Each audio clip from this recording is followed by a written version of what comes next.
The department says it will join the investigation into the controversial police killing of a black man in Columbus, Ohio. 23-year-old Casey Goodson Jr. was his name. He died after a sheriff's deputy shot him on Friday afternoon. And Goodson's family says that he was shot in the back at his own home. Authorities say that Goodson refused an order to drop a gun. Jeff Pegues is at the Justice Department with more on this story. Jeff, good morning to you. It's a song that we've heard many, many times, but in this particular case, why are the federal authorities getting involved now? Well, Gail, the Justice Department is reviewing the details of this case, which, as you note, are in dispute this morning. But the Goodson family, they want concrete answers as to why the 23-year-old was shot.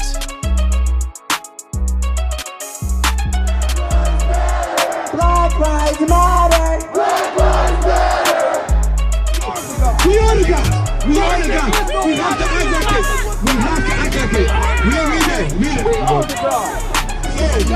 For the murder and assassination of Casey Goodman Jr. Lock up Jason Meade. Hashtag lock up Jason Meade. Lock up Jason Meade. Lock up Jason Meade. Lock up Jason Meade. Revocation of Jason Meade's pension. Because it is enough that not only do they not get indicted, They don't lose no support money.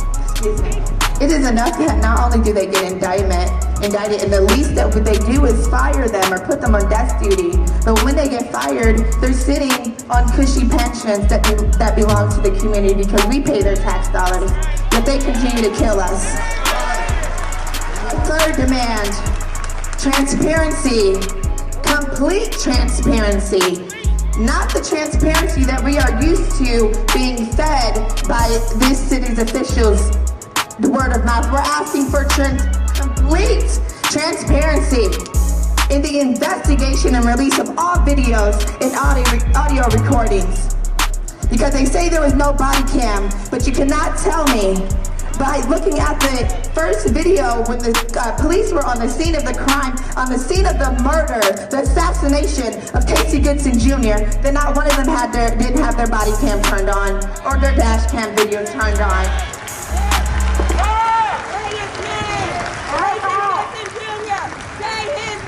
Say his name. Say his name. Say his name. Appreciative of your support this afternoon.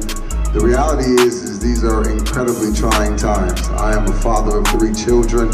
I have a 17-year-old daughter. I have a 15-year-old black son, and I have an 8-year-old black son. And I can only imagine what Mrs. Payne and his family is going through at this time. So we want to just say appreciation on behalf of the family. The reality is we're tired. How many are sick and tired of being sick and tired? Right? We're tired.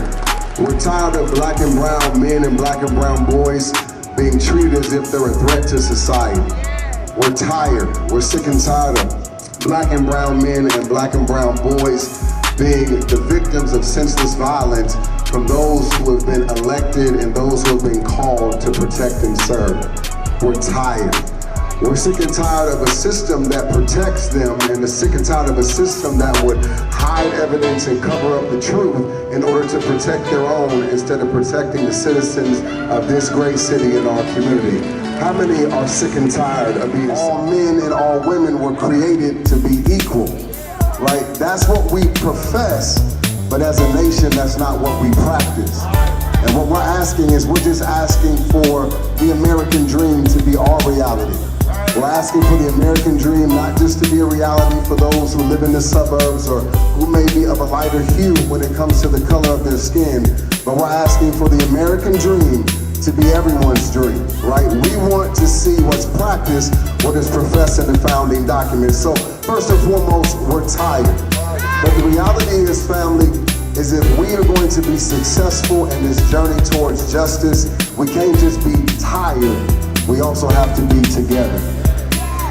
Right? It's going to take a tremendous sense of unity. And I don't care who you are. I don't care if you're black, if you're white, young, old, rich, poor.